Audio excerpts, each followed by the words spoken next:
Power, our power, people power. I want to make quick reflections. My name is Musila John Muisio, and I coordinate a social movement. This is the Activista movement, but I'm equally a member of the Kibera Social Justice Center.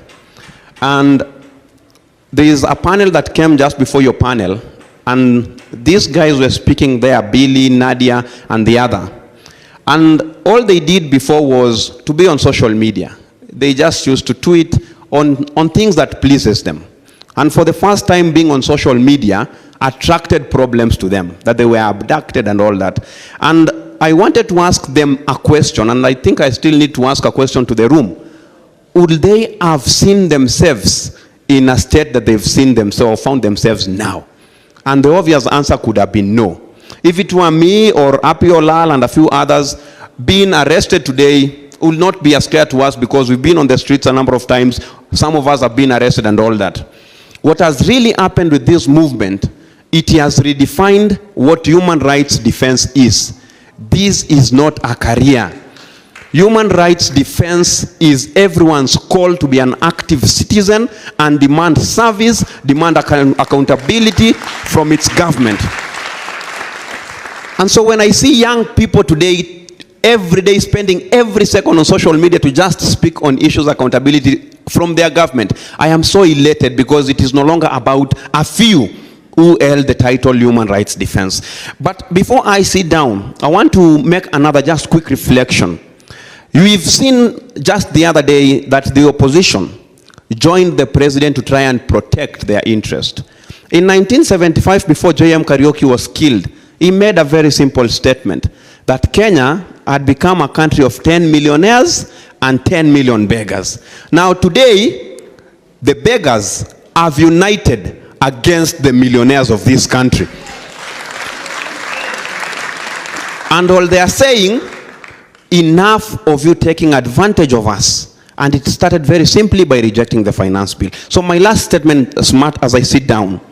The framers of the Constitution 2010, and I will read because I have posted it on my Twitter, said but a few things. That the greatest threat to liberty in Kenya is an all-powerful central government where only a few dictate the many. We've seen what the president has done in even curtailing the powers of our National Assembly, our legislature, which is a separate wing of government that should be holding this same executive to account. And this is because he is taking us back to an all-powerful central government, which the Constitution actually is against. But they were equally very cautious to realize that the rule of the mob, which is unguided at times, will lead to anarchy and, in the end, despotism. I know as a country that respects its constitution, we wouldn't want to get there.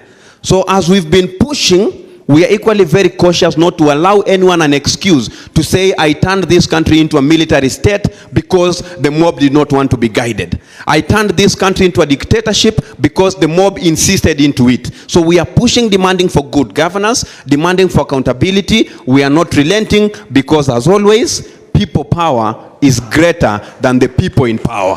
Thank you very much. Thank you, thank you.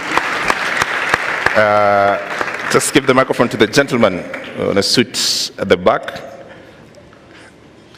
Thank you. Viva, comrade, viva. Viva. Amandla. Yes. Thank you so much. Comrade, I just have an observation in form of a question. That, of course, we are doing well with the national government.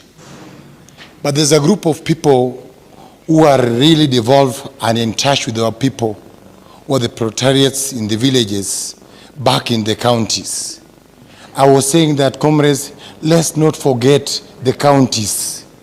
That is the people who are also interacting with our people back there in the villages. So after this struggle come from the national, we go back to the county government so that we fight this nepotism and fight for transparency and accountability. I want specifically to appreciate Aki Africa. I was there, smart, I'm traumatized up to date. This guy is so quiet. I don't know what he's using. I'm shocked. They took me to a mortuary. I ran away with this gentleman during Rex and Evans postmortem. I don't know you are made of what. All those parents were crying on their chests.